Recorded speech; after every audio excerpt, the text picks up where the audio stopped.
In the face of economic uncertainty, employees maintain their power as we enter, here it is, the forever labor shortage.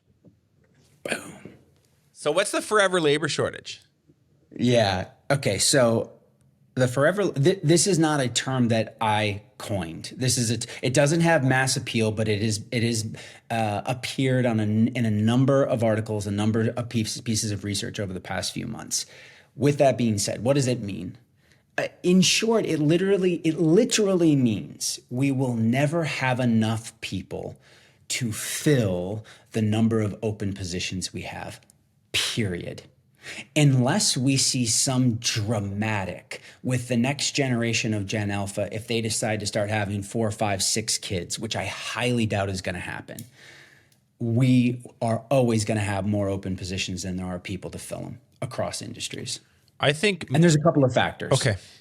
You want to know what those factors are? Should we talk about what I was factors? going to say, just as a good little framing, is I think most listeners already feel that on an intuitive level.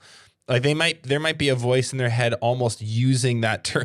God, this labor shortage just feels like it's going to last forever. Like it's literally already there. They might not have, and this is where I'd be really curious to get your take on this. You mentioned some research. They might not have the demographic stats to sort of underpin that or back it up on a scientific or mathematical or research level. So what have you learned to maybe just substantiate that claim? Because I know it to be true, but I'd love to know some of the facts that drive it.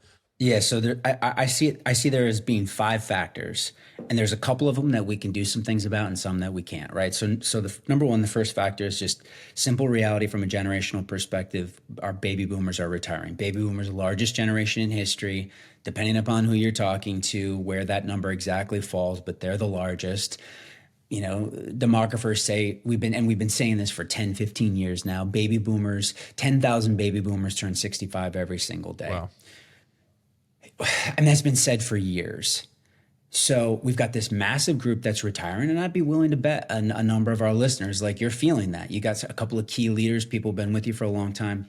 On the flip side, the next generation that's entering the workforce, Gen Z, is substantially smaller.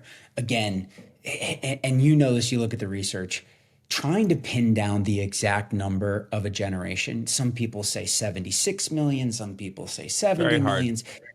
It's hard. Well, how I look at it is like boomers are bigger, Xers were really small, millennials and Gen Z are showing to be very similar in size, but smaller than baby boomers. There's not enough.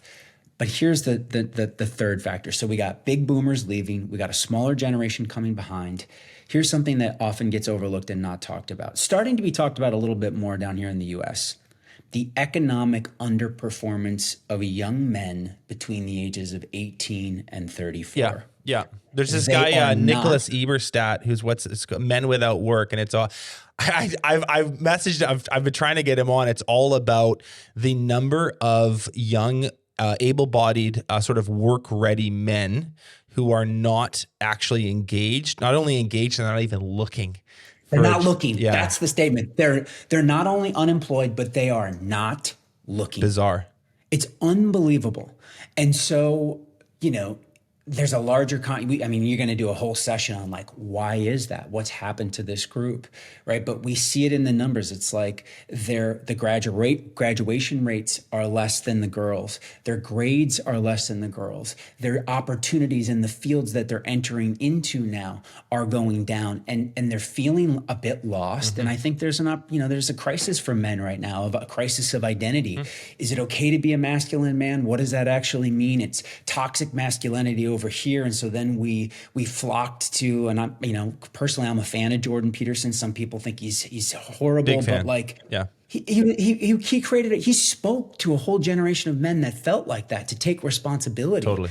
And so there is something happening in the ether around that. And I think for the trades, for an occupation that's dominated by men, I think there's a unique opportunity and conversation. And Benji, I think you're gonna play a key role in this too, to facilitate some of these conversations. How do we help our fellow men find purpose and passion and usefulness and their own sort of heroic sense of masculinity in some of these fields, I think we have an opportunity to speak into their hearts. We have to. Someone asked me this the other day in a webinar that we were doing, a big webinar we did a few weeks ago, and it was a very similar question. How do I motivate my workforce that seems a little lethargic? I don't think it was a particularly sort of male focused question, but I'm a guy, and Sure.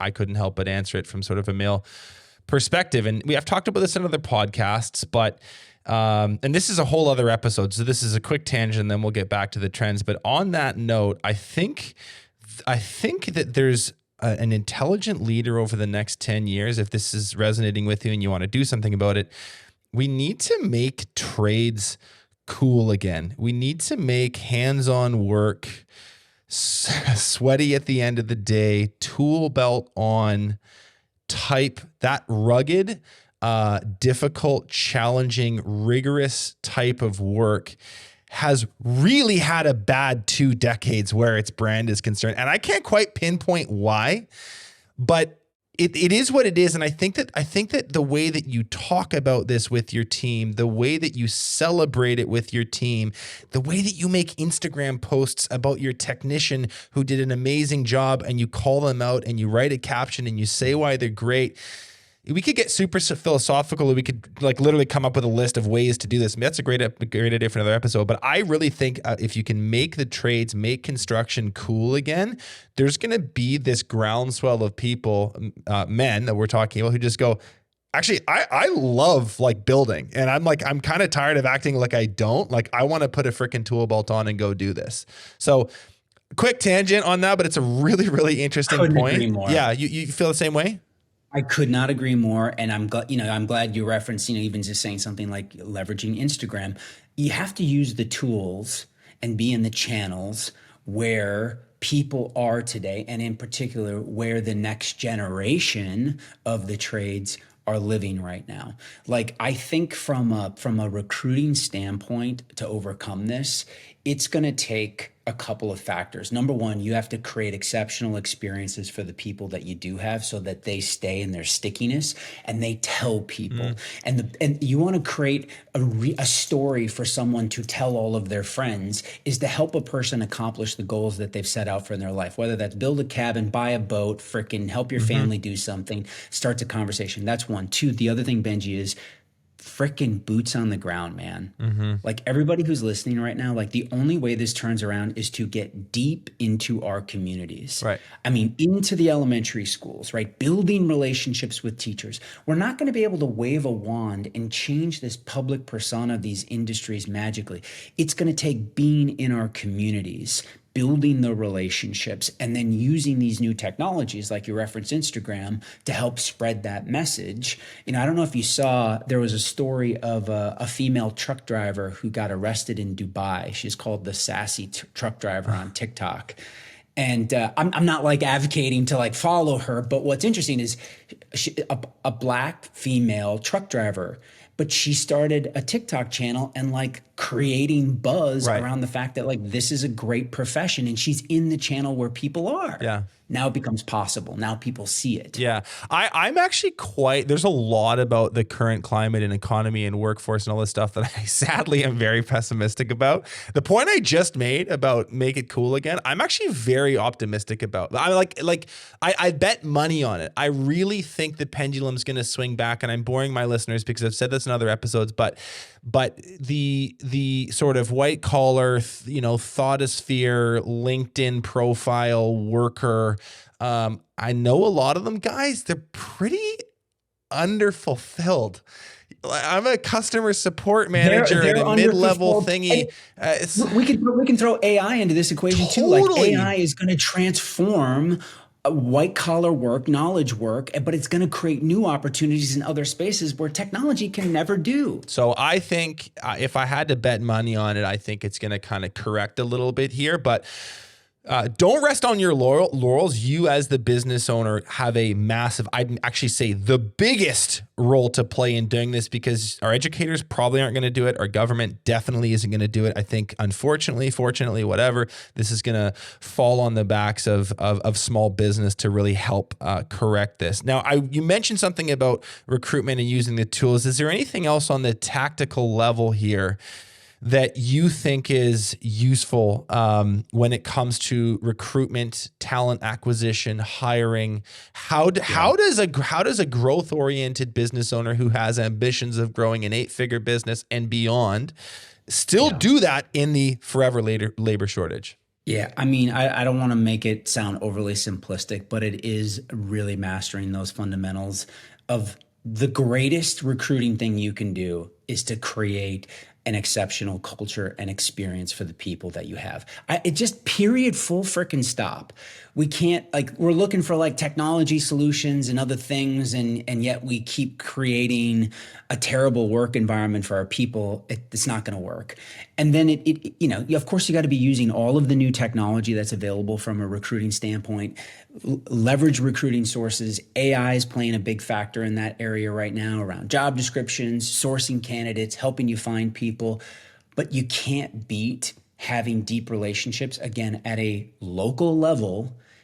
If you're not at your elementary school, if you're not at the junior high, if you're not at the high school, building relationships with those teachers and those students and doing demonstrations. We had a client who pulled who rigged out this 18-wheeler that had like equipment and stuff for the kids to play with, pulled it up to the school, got the shop kids out, opened up the doors. People were getting to make stuff. Like, there's a renaissance around maker culture. Yeah.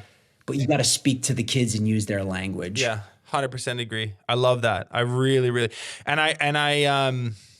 yeah, I could be very long-winded about this, but I won't. I think the key takeaways on this second trend before we move to the third is this labor shortage ain't going anywhere quickly. So don't hold your breath. But it is a very solvable problem. And if this is something that you invest in, and we've seen this hundreds of times in the Breakthrough Academy universe, I would make the case, you are 6 months to a year away from having more applicants than you can actually hire if this is something you put intention to and really focus on. This is not some decade-long problem there's some big, large-scale stuff that's going on broadly, but in your small business, in your little community, you're way more nimble than the statisticians make it seem. You can do something about this quite quickly. Listen, if you like that clip, you can watch the full episode by clicking here. If you're not yet subscribed, you probably should be, and you can do that by clicking right here.